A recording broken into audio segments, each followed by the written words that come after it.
Welcome everyone to the Cherry Tree Issue 12 launch party, virtual launch party. I hope you all have your glass of whatever you need in your life. If that's water today, that's great. If it's whiskey or wine or something else that begins with W, even better. We like alliteration here at Cherry Tree. I am James Allen Hall, the editor-in-chief of Cherry Tree since 2016 or so. I have edited every section but fiction, and I love this journal so much. It's a lot of fun to work with. We have folks from every part of the journal, so editorial folks. Our student screeners who are trained vigorously through the class I teach. Sometimes Amber Talianisich, our managing editor, also teaches. And so some of them are here. Our genre editors are here. Our senior readers are here. Our contributors are here. Yay! We couldn't do it without you guys. And we wouldn't want to.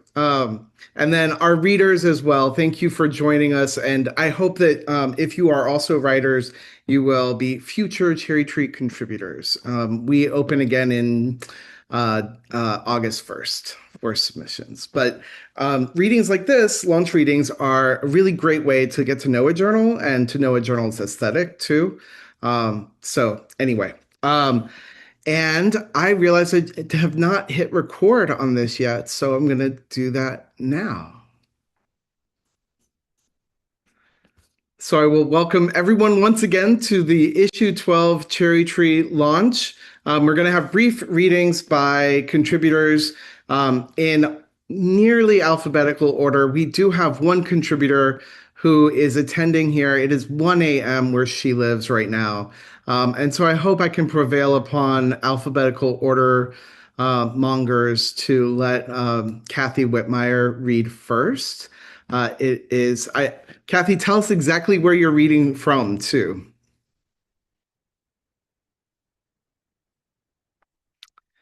And have I made it possible I got for... it. I got Oh, you it. got it. Okay. Yay! Sorry. I Everyone, am in welcome Kathy. Thank you.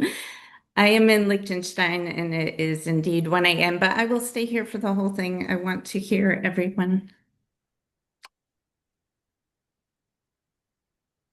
And now everyone else is muted.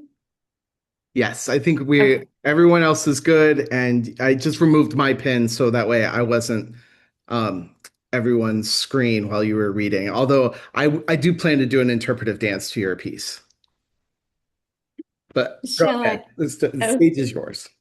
okay. Thank you, Cherry Tree. And James, if it were not for your wonderful work, I would not have found Cherry Tree when I did, when I needed to. So thank you. I'll be reading my piece, Mary Unveiled, Revered, and Disrobed, just the last 1 minute part on page 85.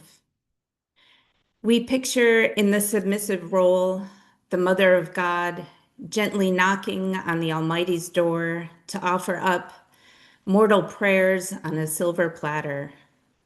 Maybe heaven has no need for domesticity. There is, of course, equality there, and fairness and justice. Why wouldn't there be? The heaven dwellers observe earthly progress toward these virtues with curiosity, watching us slide back over and over from more to less, to more than less, to even less. It could have been that when Mary's body and soul were taken to heaven, she shed her veil and her heavy robes and tiptoed, then leapt into the cool, cumulus pond, blue jay naked, unburdened forever and ever. Thank you. That was really lovely. Thank you. Thank Uh, you. and I have lost my whole list of there we are, the alphabetical list. All right, let's see if our first reader is here. Is Wale Ayinla here? Maybe Wale will pop in a little bit later. All right.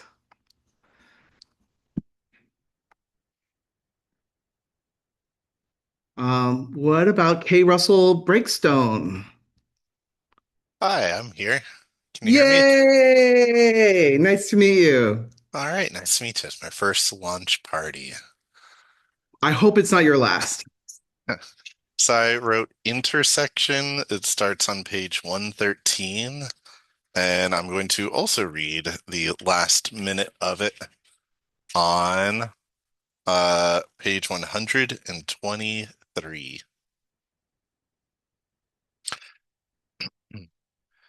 Denver could not sleep. He kept thinking of the teenagers leaning into the wind, swept along the sky to safety. He listened to Marco breathing. He heard something else in the night, and he freed his hand and rose from the bed to check. Denver followed the noise to the living room. He opened the window, and the cool air of night rushed in. He could hear, somewhere not too far away, a klaxon blaring. He could hear a male voice commanding people to freeze. Denver stood at the window for a long while. He heard the voice over and over again. As soon as it quieted down in one neighborhood, he would hear it borne on the wind from another. He found himself breathing very quickly. In Denver's mind was tomorrow and the next day and the days that would follow. He knew he would hear the voice again. He would be told to freeze. He would see the men hiding behind their sunglasses and their ball caps and their masks, rushing fast through the sea of frozen people. Denver let a long, controlled breath out into the night. Next time, he said, as if testing the words held there in his breath, next time I will run again. And in his large, beautiful apartment, Denver's beautiful husband and his beautiful children slept. But Denver stayed awake, listening for a voice that would tell him what to do. Thank you. I love that story. And it's really scary, especially given our current moment. I think all of you are probably like some kinds of prophets because there's something that you wrote 2 years ago that speaks to this moment in this issue that's just really it's kind of an incredible prognostication. Also, can you stop this current moment? That'd be great. If you could all think really hard about that, that'd be really great. Uh, is Garima Chikara here? Maybe under a different Zoom name? Okay. What about Jordan Cobb? Jordan, are you here? That's me. Yay! I'm the author of The Body and the Blood, which is a poem on page 41. So I'll read that. I came to Earth barefoot, cloud lungs collecting their first breath on a blue-collar coast. The swell of ocean tide shushing newborn cries. Barrier islands like breakwaters for the body of Christ. Texas, bigger than big, an encyclopedia of endlessness. Corpus Christi, the waves saturating the shore of another language. A country clean as oil. The rigs, the drills, the blood of fossils spilling in the Gulf. The Navy base on the bay. The pilots, perfect information. My father, a plane.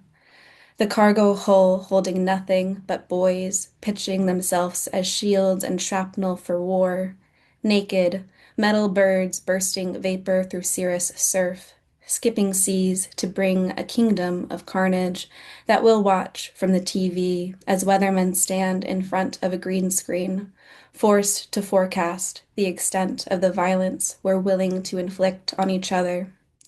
Is it sacrament or sacrifice I'm thinking of when I remember my father in the desert, when I remember the sand where I once stood, taking my first steps onto the surface, parting the waters with 10 small toes? What kind of wreckage belongs to no one but the world? For God so loved, I'm sure. Thanks. Thank you, Jordan. That was wonderful. Encyclopedia of Endlessness also struck me and Jenny in the chat. I think we've both probably driven across Texas, so maybe that's why it's really resonated with us. I love your lyrical language. I mean, that's one of Cherry Tree's hallmarks is that beautiful singing, distinctive music, and that's that piece. Kathy's as well, really put me in mind of that. Thank you. Uh, I keep getting lost in the readings, so then I forget like where my list is. All right, so is Rico Craig here? Do I see Rico? Does anyone want to be Rico? Okay. All right. So Alexander Duringer, or is Alexander here? Yes. Hello. Yay! Hey, how are you? I'm well. How are you? I'm doing well. Thank you for asking. For sure. I hope it's okay. I didn't think to excerpt the poem foolishly, so I might read a kind of spiritual brother to it, if that's okay. Oh, that's totally fine. Can I Yeah. go through? Okay, I'm just gonna do that then, because that's what I prepared. This is called After Reading Psalm 42, and it's Broke Straight Boys. So, you boys are cousins, says a man's voice from behind the camera. An economy-sized tube of lube is on an end table. What the boys do on the red couch is grin at each other in baggy t-shirts and cargo shorts. Their legs are hairless. One of them rubs his palm sweat into his thigh. A boy nods. Yes, he says, we're cousins. Yes, we're over 18. I'm 20, says the other, proud, with nice eyes, who was surprised to see his mother, sister, son on the couch, and I see they could be brothers. Same nose, similar long torsos. It's clear when they kiss that this is a return. Whose fingers slid first into the other sleeping? Who opened his mouth to allow new flesh? Delight is performed as one takes his shirt off. Questions of passion cross my mind when the fucking begins, and I think of my soul, so disturbed within me, as I wonder what the boys do today, a decade or more after this recording, at family reunions, weddings, their grandmother's funeral, where they bend together at the knees when they lift and carry her coffin down the aisle, past their wives sitting below stained glass renderings of Mary and the Man of Sorrows, ever dying sun, watched by their kids whose heads turn down toward tiny steepled palms. Thank you. Thank you very much. We always make contributors wait 2 years or two issues from the one that they appear in. I'm sure that poem is or will be soon published, but that's certainly something that would raise our eyes. I mean, I kind of think an economy size bottle of lube is like de rigueur anyway, unless the party size is in which case get that, right? Thank you, Alexander. I think next up is Dina Folja. Hi, that would be me. Yay! So good to see you. Good to see you too. I am going to read from my poem, published in Cherry Tree. It's called Stargazer. It's on page 23 for those who have the accompanying copy. And it's a page and a half, so I'm only going to read the first page and reach a kind of good end at the end of that first page. So here it goes. I was born of a 50-hour labor. I lazed for 3 days, then tantrumed 2 more, gripping the walls of my mother like I would the doorway once I emerged and aged a few more years, those terrible twos.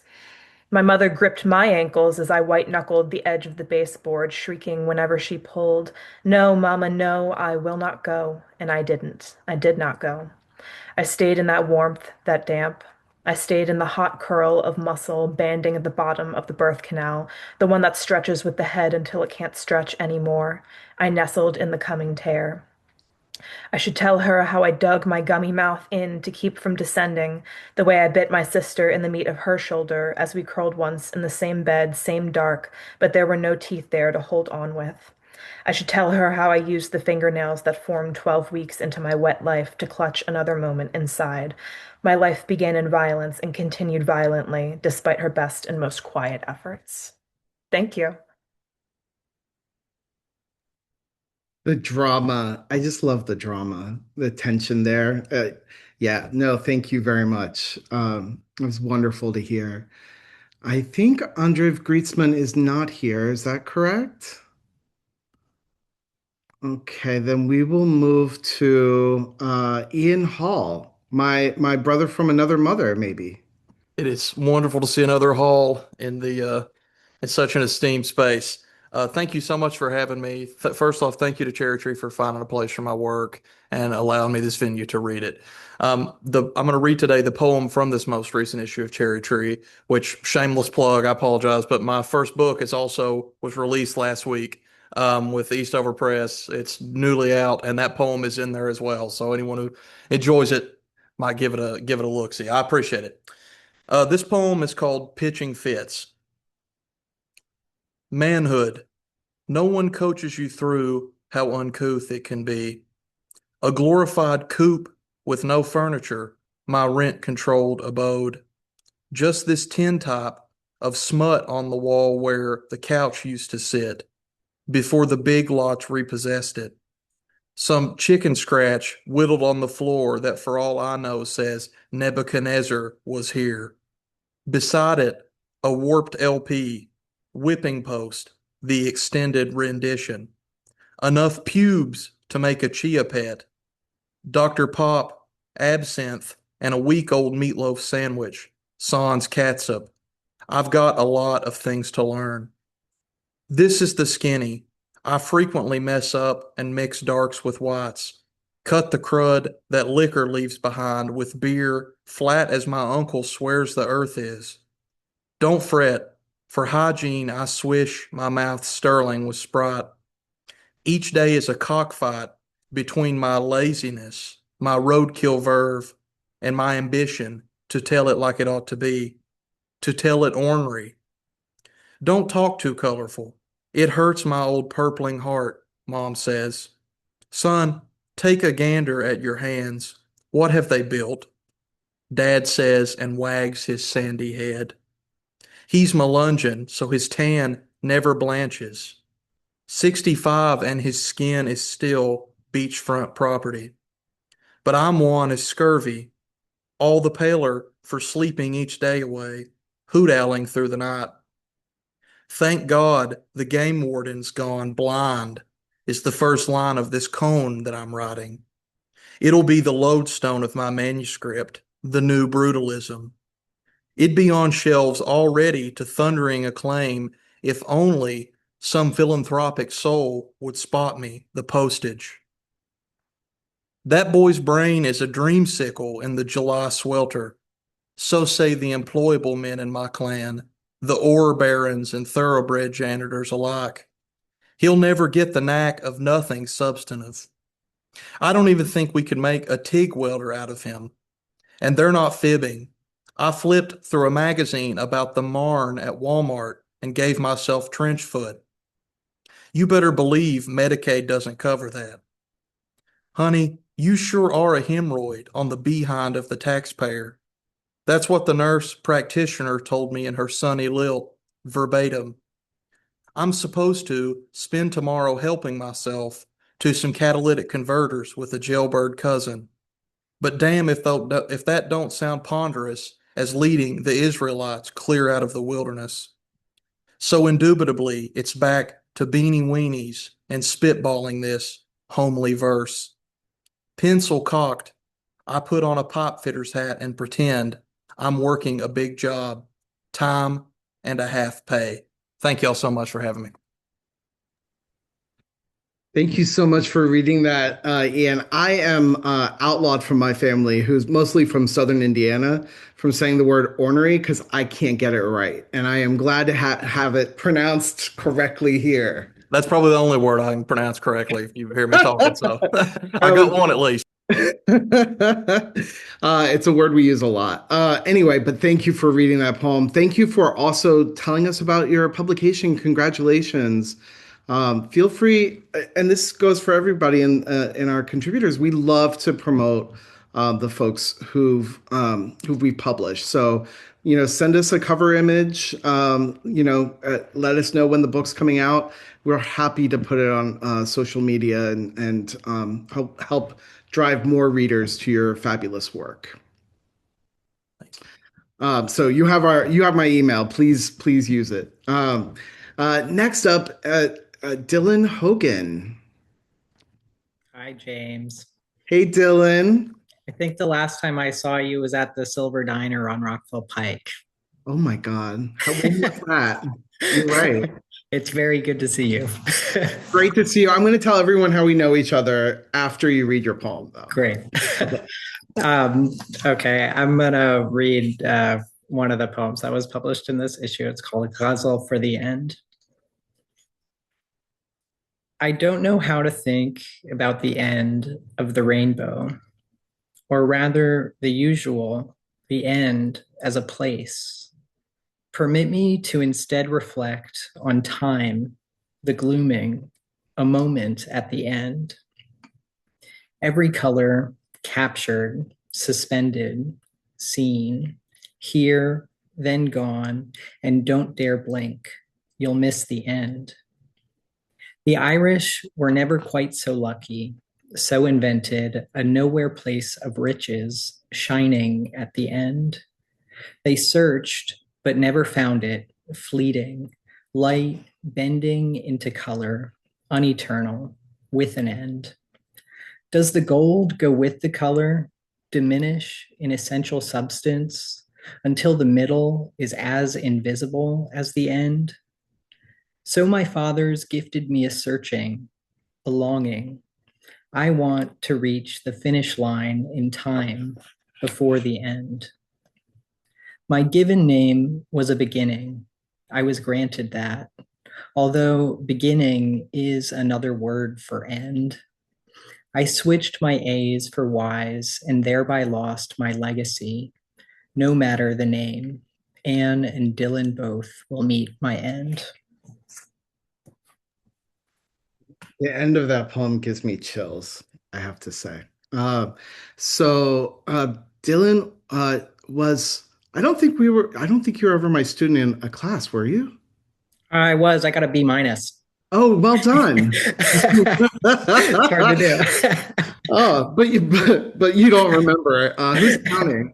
What class was that? It was queer lit in 2014. Oh yeah, I've scrubbed that class from no. But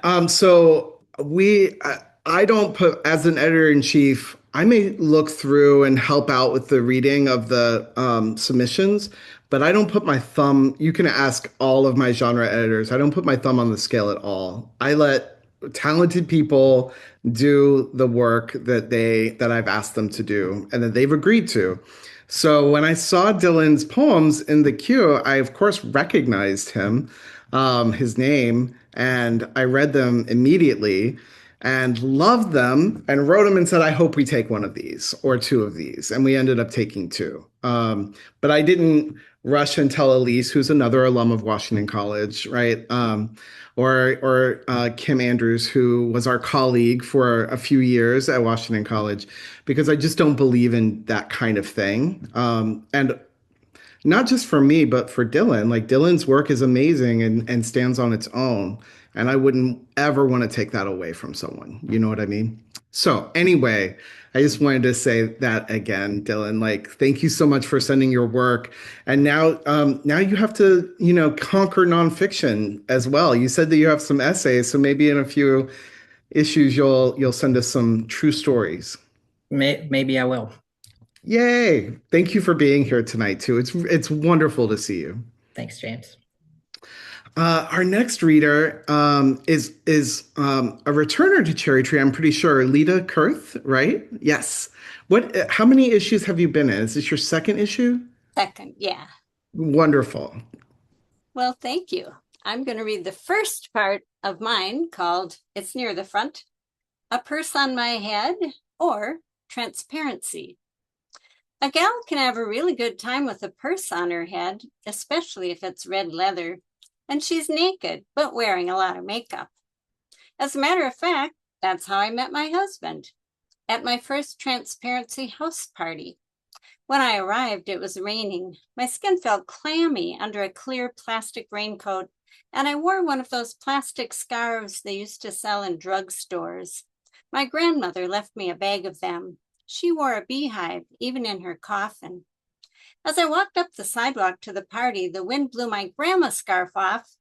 I waited, shivering on the front steps, my hair and face wet, until the door opened with a blast of music and a woman wrapped in cellophane, so old school, let me in. I walked meekly inside. All the walls were white and bare, but tall candles stood in every room, casting shadows of guests on the wall, flickering black outlines of boobs and dicks and bellies. And if you want to know the rest, you'll have to read it. I think that's the clip we'll use to really promote the issue and get, some more. That's so wonderful. That story is like wildly both like feels really real, especially if anyone goes to or has gone to Bennington College for their undergraduate degree. They have party naked parties. But also so it feels really real but also surreal at the same time, and I don't know how you managed to capture that, but we were just over the moon about it.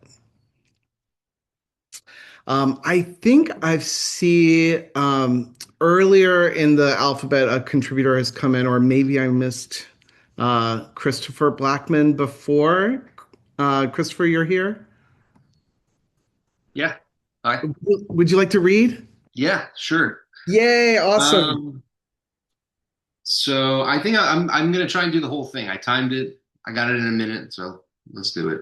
It's on page 94. It's called "We Want the Whole World." And feel free to slow down if you want. It's okay. We won't come and find you. I think the poem asks to be read quickly. We want the whole world. Not just the Four Guys Deli and Rye, but also Five Guys Burgers and Fries, but Six Guys, 7, 8 even, until the labor costs explode from the opulence, were it allowed to persist. I am 35, a fine enough age, a fine enough life, but still sometimes I can't help but look at it all and think, boring. Can't we do better than this? Let's have more cruise ships, more cocktails. Let's have more and increasingly tenuous spin-offs. CSI Kenosha, Law and Order Traffic Enforcement, even Stranger Things. May life become its own increasingly tenuous spin-off of the program that precedes it. Let it always be 5 o'clock somewhere, and let there be energy drinks, for we will need our energy. And if music be the food of love, rock on.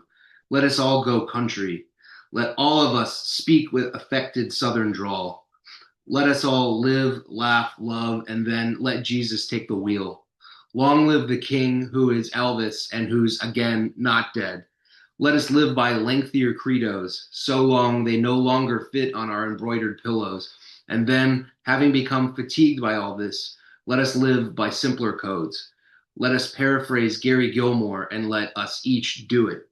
It's Miller time. Thank you very much. In a perfect world, David Miller would be reading right after you, right? That would be the perfect, but unfortunately, not yet, David. Also, in a perfect world, we would all have that poem crocheted on a pillow. Like that was it's so beautiful and funny, and it's hard to like walk that line of like humor and heartbreak too. So thank you very much. It was wonderful, Christopher. All right, next up is John McCarthy. Thanks, James, and thank you all for listening and being here and reading. It's been great. I'm going to read my poem on page 58, Restoring a Gristmill in Winter, after Last Light by Andrew Wyeth. Months of sickness in the gray sky followed me to the murmuring of Brandywine Creek's frigid halt. The sluice gate shuts and the water wheel stops its wooden ticking. It was never mine, the world I wanted. Someone else got to it first, subdued the earth like a biblical instruction. Now the gristmill suffers the grain into flour and coughs black smoke over the frost-bound orchards. The skeletal grip of the sycamores loosen and splay like wings scavenged to bone. I have lived most of my life in winter. Most of my life is made of the splintered wood and soot-spotted brick.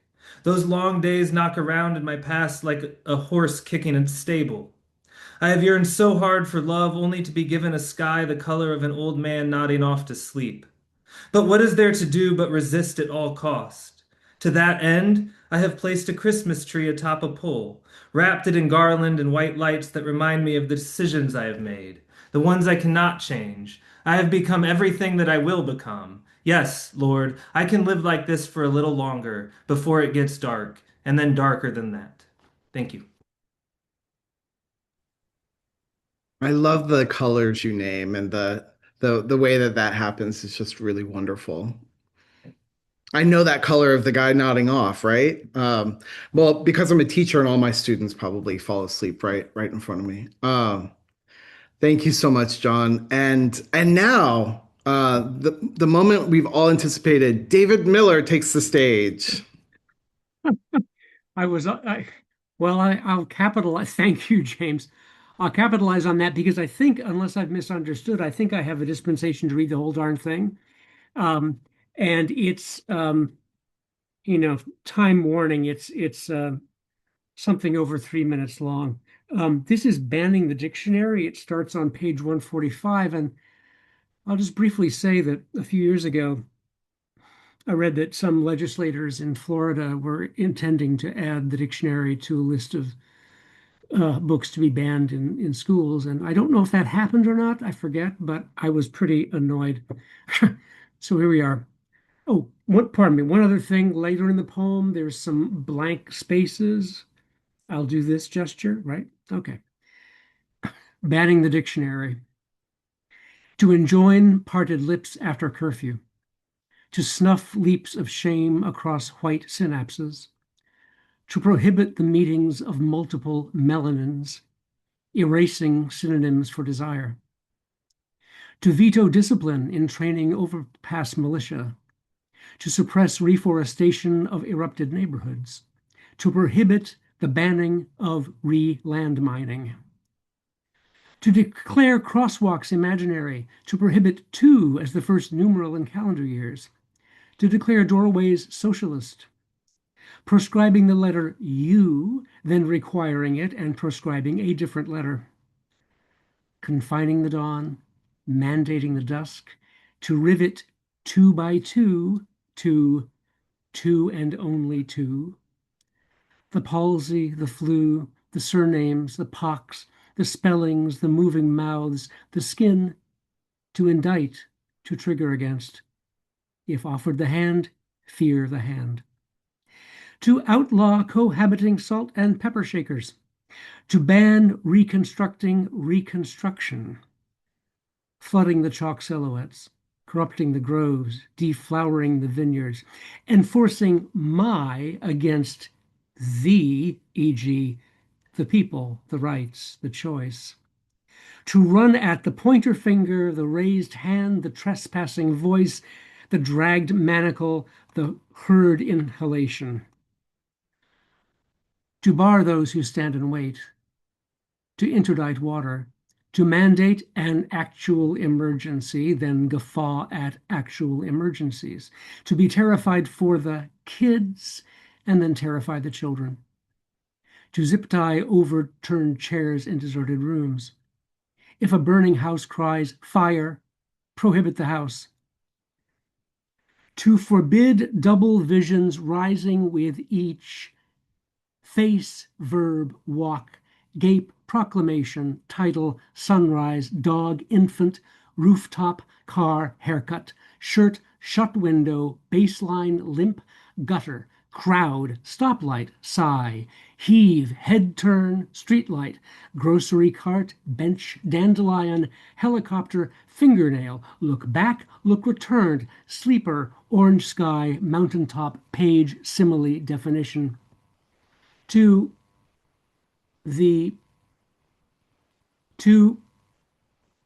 against the, to the, above the, to the, behind the, to the, beneath the, to demolish the noun, the article, the verb, the conjunction, the adverb, the adjective, the pronoun, the preposition, the pronoun, the pronoun. Thank you. Thank you, David. I was wondering how you were going to read those, and I'm really glad you read the whole poem too. the journey it takes us on emotionally from sort of like the ridiculous then to like we're inside that ridiculosity and it's real Mm. is pretty amazing. And I think Florida just banned pepper shakers with pepper shakers too, I'm pretty sure. They don't like same-sex peppers, you know. Anyway, thank you very much. It was really, really beautiful. Thank you. Thanks everyone. Thank you. And next up is Jenny Molberg. And Jenny, I believe you can share your screen. Okay. Let's Hi. try it. Thanks, James. Thank you. Thank you so much for the important work you do. It's such a beautiful journal. And thanks to Elise for taking this poem. Um, I'm going to read my poem Cradle, which I believe is on page 44. And this is an ekphrastic poem that's going to be in my forthcoming book that's coming out next February. And it all centers around the painter and portrait artist Elaine de Kooning, who is so often overshadowed by her husband, Willem de Kooning's work. And this one actually responds to a portrait of my grandmother by Elaine de Kooning. So I wanted to show you all that portrait just really quickly before I read. Okay, there she is. Can you see the portrait? Not yet. Oh, you can't? Now, Oh, yes, now we can. okay. Yeah, there she is. Okay. I might just leave her up. Should I leave her up? Yeah. Um, okay. Cradle. The pain comes like a baby, making a constant private noise. I hold my grandmother's 90-year-old hand to help her into the oyster restaurant, her knuckles like burls gathering their wooden skirts around concrete. How terribly survival wails on our bodies. How resilient. She used to make the most delicious homemade mayonnaise. Her hand would swoop through the blender, the perfect whip of eggs and oil. Once she scraped a dog off the road and nursed it back to health, trimming its little bangs. Her 1,000 daily acts of care. Gossiping, she curled the telephone cord around her sunspots. Our neighbor killed his wife with a telephone cord. Almost too easy a symbol to kill her with her only hope. I read somewhere about a surgeon who hated cutting into hands because a hand is a soul's window even more than a face. Post-arthroplasty and bandaged, my grandmother cradles the blue head of hydrangea and talks it back into living.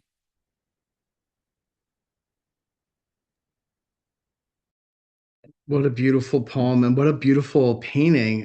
Where is that painting now?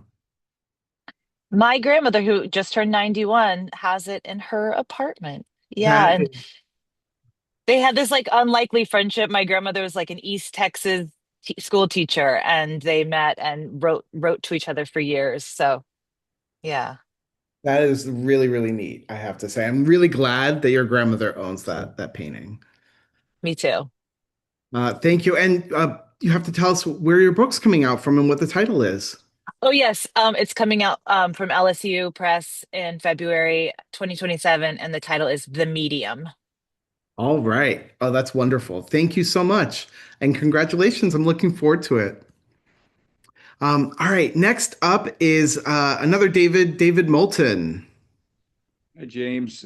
Thanks for inviting me, and thanks for publishing my poem, which is called Function. Function. Take the square root, then divide by pi. It's like chemistry or a junk bond. What you put in, not what you get out. As when a sissy coaches the track star, his mother paying yours against all hope. The magic transmutation, never his D into an A, but you into a person. You make a point of tight pants, not dodging his eyes, connect the dots. Passion, a red line, discontinuous, hyperbolic. It's a relationship between unknowns. Should he kiss or hit you? Bodies intersect. What is the domain? What is the range? He explains He must act like a stranger with people around. Now you barely know him, and he no longer counts. His death, small news, a name from back home you can't help grieving because only he will ever be first, which hits you like, aha, after you already turned in your quiz, as with all the text claimed obvious, then left for you to prove. Y does its thing with X out to infinity, whatever the rule. This is a beautiful poem. It's so hard to talk through real experience with metaphor the way that you do for so long to extend that. It's really breathtaking to read the poem and see you do that kind of work. Um, and also, it's so fucked up, like the violence and the desire together, and then sort of writing an elegy for this person, and then sort of not writing an elegy for him too. It's just beautiful, David. Thank you so much, and thank you again. All right. Next up is Laura Newburn. I'm so happy to see you. Hi, James. It's nice to see you too. Thank you for hosting. I'm such a fan, and thank you, Cherry Tree, for including my poem. And I've really enjoyed reading everyone else's work in this issue. So my poem's called Half Dark. It's on page 88. And this is from a new manuscript in progress called The Book of Figures. Half dark. I walked at the pond. Bright October, and 3 turtles lay on the bank, taking sun.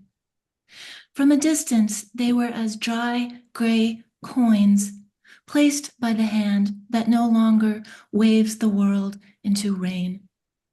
Up close, the largest had lifted his head, so high I could see it over the sloping grass, as if to say, "Take the sun, boys," as if there was no tomorrow.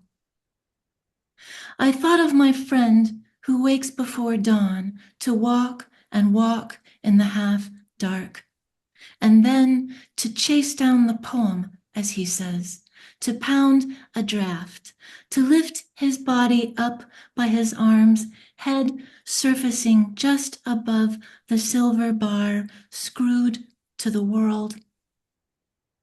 In circles I walked at noon, and the turtles stayed still. No one slid in or let go.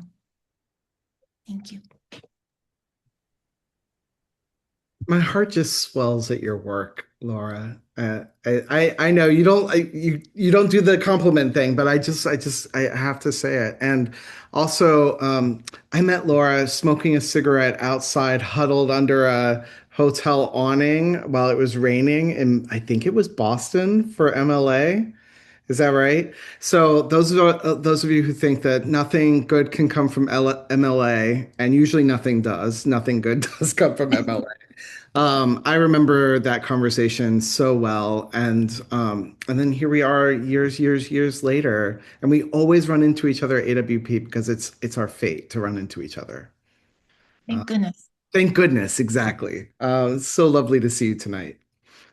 All right, I think we have 3 readers left, unless did Christy Osorio sneak in?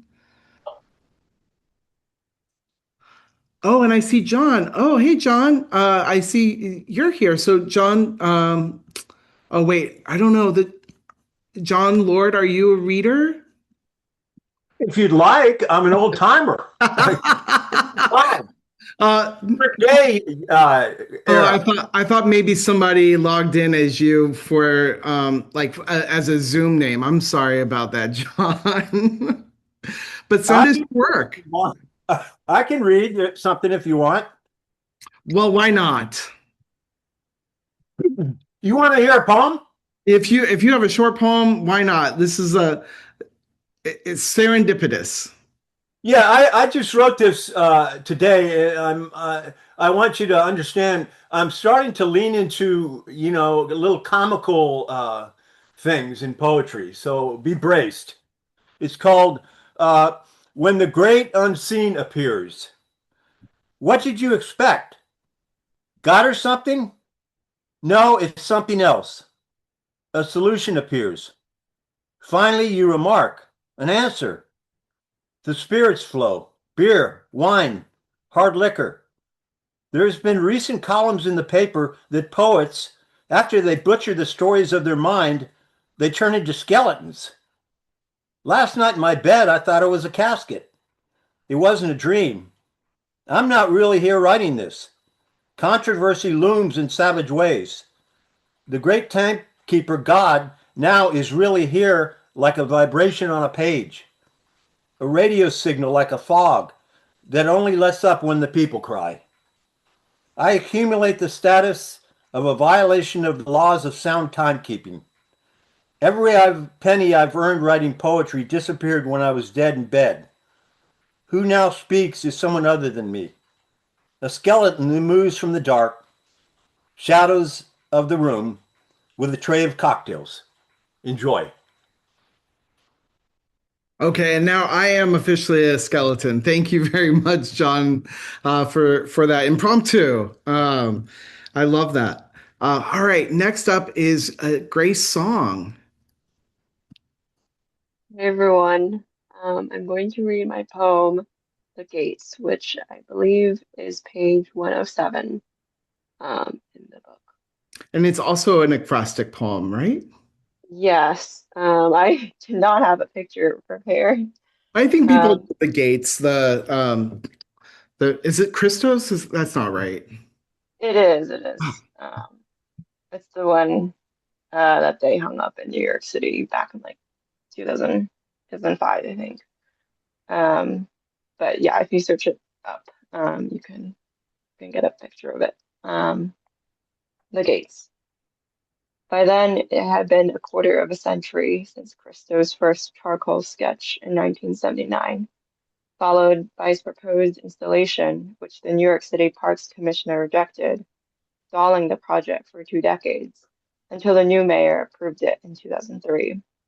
For months, the workers in their uniform raised vinyl frames on top of steel bases in Central Park. In the photos, you can see the orange gates, lined one after the other along the lake.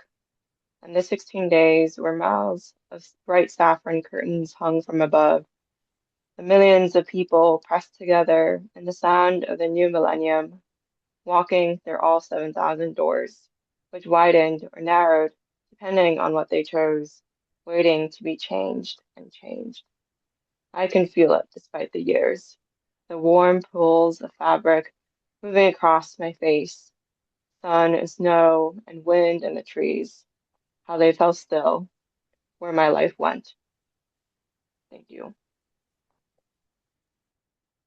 And Jenny put an image in the chat and I thought I would share my screen so people can see it.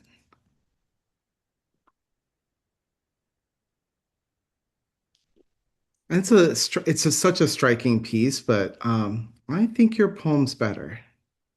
Not that it's a competition, but I just love that poem. It's so hard to do with economy, and make like something big like you do with your work. It's really incredible. Thank you. And next up is Joni Stangelund. Hi, thank you so much for including my poem, and thank you all for all of your work that you've read today. It's been a wonderful launch party. I'm going to take a sip of water. I'm going to read my poem, Young Woman with a Water Pitcher, after the painting of the same name by Johannes Vermeer, 1660 to 1662. In the painting, she holds a water pitcher while sunlight pours into the room, Vermeer teaching me a vocabulary of light, a language I return to over and over as I return to the girl, the pitcher that looks metal, yet in all that light reminds me of the crystal pitcher, or was it glass? Given to me one Christmas by a woman I loved. I gave her a black tie on which I embroidered the characters for Feng Xin. She was learning Mandarin and told me it meant take your heart from your throat and put it back in its place. She picked the stitches out, kept the tie, broke up with me over schooners of beer. I carried that pitcher from house to house, vessel for willow branches budding green, vessel for water and ice, or for the past.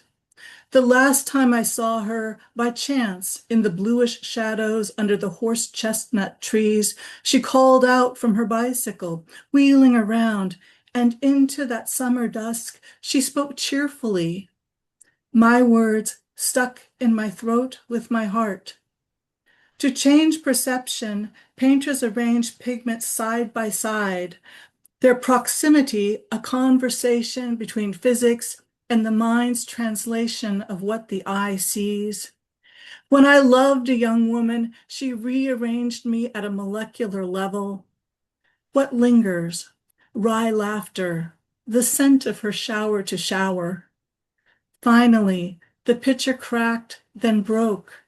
A second, a third served at family dinners, but never quite as shapely, balanced, elegant, all the things that I was not enough. Feng Xin, I learned later, might also mean the affection or heart of a young woman. What I don't know, whether she is still alive. She would tell stories of her other lovers and then bring me flowers. Thank you so much, Joni. That's so beautiful. Uh, I don't know, telling the stories and then bringing you flowers, like, isn't that the way? Thank you very much for that. Um, oh, we have two other readers. All right, so our next reader is a friend and beautiful poet, Yara Sugarman. Yara, are you still here? I'm here. Yay! Thank you so much, James, and thank you, Cherry Tree, for publishing my poem. It meant a lot to me to have it published. It's on page 96, and it's called I'm Thinking About the Word Force Again. Drinking coffee, I gaze at the pageant that is my amaryllis growing in a pot. Its bud swollen, it sprouts again after a whole year from its wet bulb. I've read that you can force it to blossom by withholding water until 6 weeks before you want it to bloom. Listen, I don't think that I could keep myself from watering the plant. Call it too much empathy, the way I identify with it to make sense, I suppose, of my own pain threshold and my own transience. And although the question of the plant is such a small matter, I wonder about the word force, its meaning, as in to coerce using violence. I consider the word's recklessness, how it enables suffering to become familiar and makes the heart as pale as a peeled apple. About force, Simone Weil writes, its power to transform man into a thing is double and cuts both ways. It petrifies differently but equally the souls of those who suffer it and those who wield it. I think it takes a certain kind of courage to admit this without the self splitting in two, as it takes, if you are lucky, a certain kind of courage to grow and not turn into stone. The stem of the amaryllis rises from its pot, even when a sheet of dusk is thrown over it, and the world sips silence from a glass, the world that's becoming what? Thank you. Thank you. And I believe this is your second time in Cherry Tree too. Yeah, I think it's even third. Oh, third. You're right. It is 3. Yeah.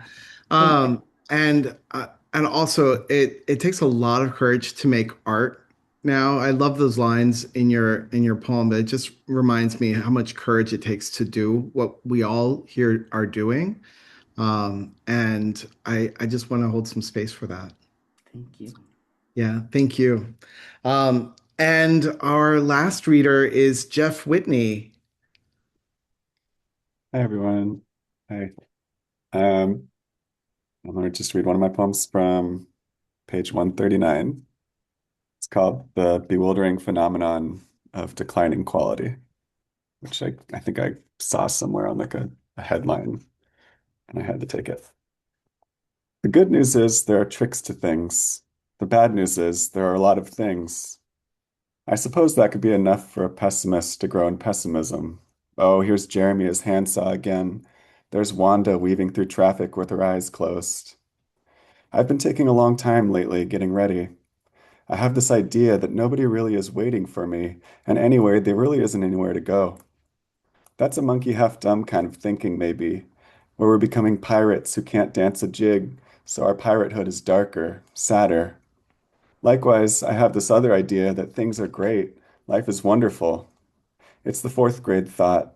No matter how hard your brother pummels you, at least there's a Nintendo and orange popsicles to split in two. There are simplified versions of most philosophical dilemmas. I like dramas, actually. And I guess we live them all at once and can sometimes step out and call them what they are. So hello, cave. It's obvious these shadows are the tops of trees, and these chains are a symbol. Most things are a symbol, including that, and that.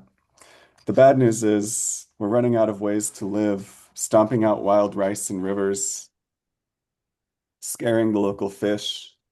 Jeremy is wrecking ball. Jeremy is malfunctioning time machine, scorching what's left of a future. And I just read that things aren't as good as they used to be, which is a shame, as a lot of things used to be pretty crummy.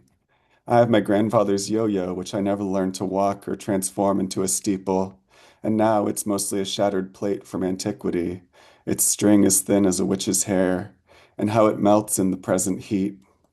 Weapons are the only things skirting the trend. Robot soldiers playing camp games, tug-of-war, capture the flag. Deployed in the field, they'll be able to speak your language, and from miles away hear us, and know the difference when humans or animals scream. It does feel right in our moment to end on the word scream.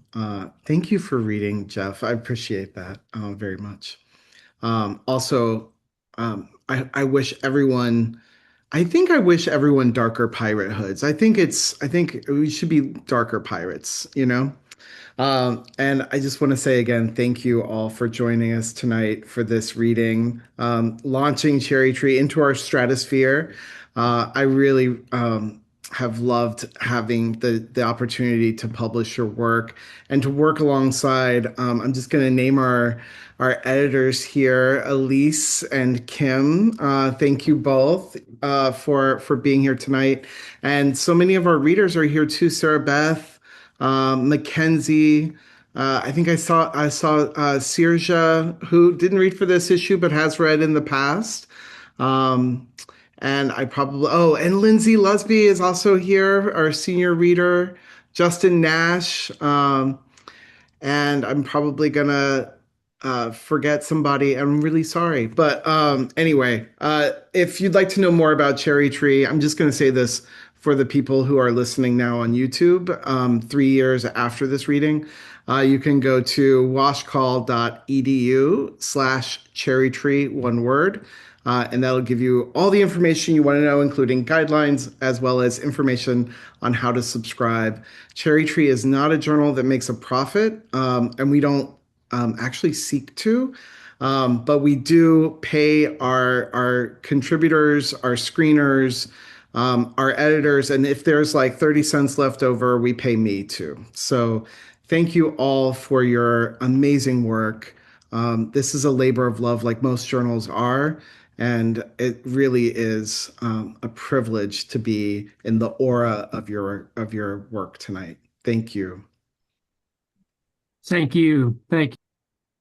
Thank you. We can all unmute and clap. How about that? Yeah. Yeah, good idea. Ew.